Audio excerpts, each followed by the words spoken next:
M. Clément Atangana a annoncé la victoire de Paul Biya. Les Camerounais ne sont pas contents. Oh. Zone de guerre au Cameroun, la police et l'armée vident ses chargeurs sur les citoyens.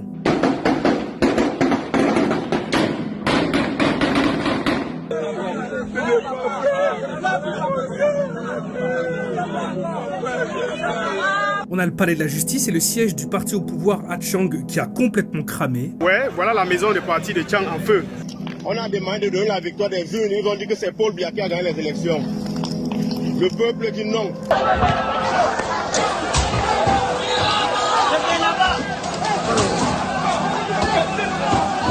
Et là, on s'approche quand même dangereusement des 100 morts. Aux dernières nouvelles, c'était environ 70. Mais évidemment, toutes les victimes ne sont pas encore comptabilisées. Si on se met à fouiller dehors, il y en a au moins peut-être d'une cinquantaine. Parce que ce matin, il y a eu des rafales.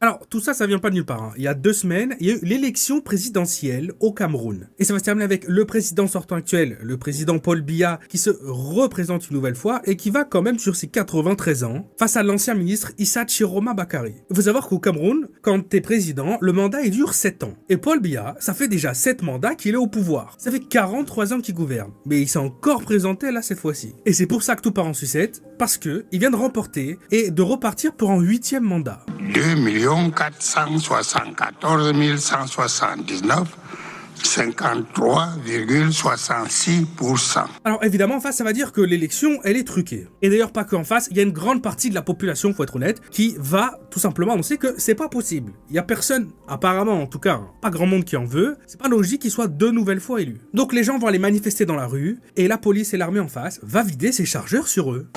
On sait tous que le Cameroun, le peuple, ont voté en majorité pour Issa Chiroma Bakary.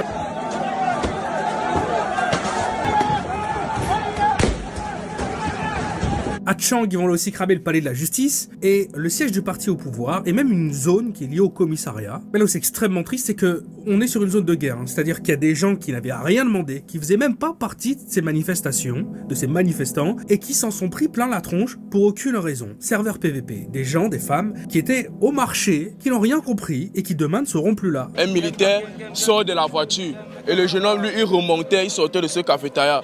Il a sorti son arme de sa côte. Il a tiré sur lui à bout portant.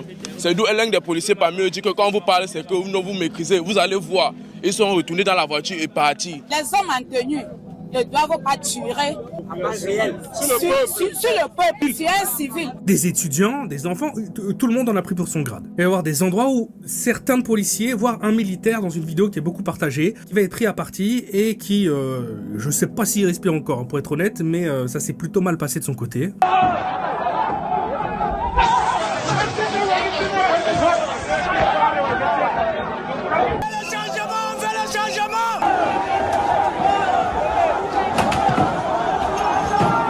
Alors, le président, le gouvernement actuel, qui vient de gagner les élections, bon, quand il voit ça, il va mettre un décret tout de suite. Il va dire, voilà, aucune manifestation autorisée. Vous n'avez plus le droit. Les gens vont évidemment pas écouter. C'est pourquoi en face, le gouvernement va sortir les blindés dans la rue pour s'occuper des gens.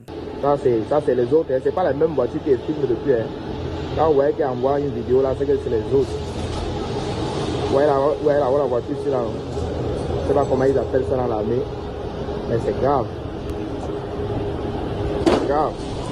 Alors, ce que je suis en train de vous décrire, ça se passe pas partout au Cameroun, hein, c'est d'abord surtout aux endroits où il y a les gouvernements, un peu le poumon économique du pays, mais ça commence de plus en plus à s'étendre, et ça devient de plus en plus chaud. Bakary, le candidat opposant, hein, qui a donc perdu face au président actuel, il va annoncer sur son site, sur ses réseaux, qu'il y a une dizaine de snipers du gouvernement qui sont positionnés sur des toits autour de sa maison, et qui l'empêchent de sortir, ou même pire encore, qui semblerait ciblerait les citoyens qui viendraient se rassembler pour lui porter son soutien et organiser encore la suite des manifestations. Faut aussi savoir que 80% de l'électorat, donc en fait les bureaux de poste de 18 départements, ils ont eu leurs chiffres analysés. Bon, ils ont été analysés certes par le candidat opposant qui annonce s'être fait voler la présidence, mais ça a été analysé, ça a été rendu public, et les chiffres ils indiquent, il semblerait d'après eux en tout cas, que tous les chiffres prouvent que jamais, mais jamais, il a perdu ses élections, que normalement il est président.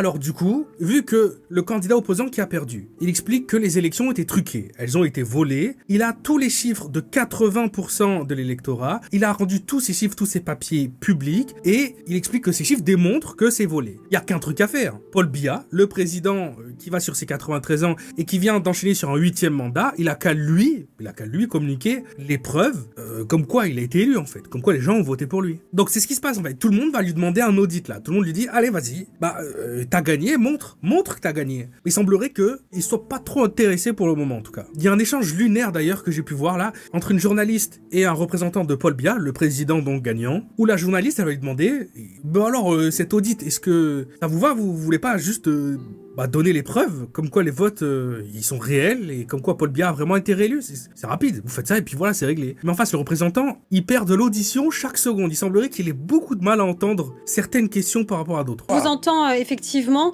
pour écarter finalement toutes les contestations des résultats de l'élection présidentielle, est-ce que vous êtes prêt à demander un audit des fichiers? Mais on audite sur la base de quoi? Sur la base de quelle loi? Sur la base de quelle constitution? Et on audite par qui? On audite n'a pas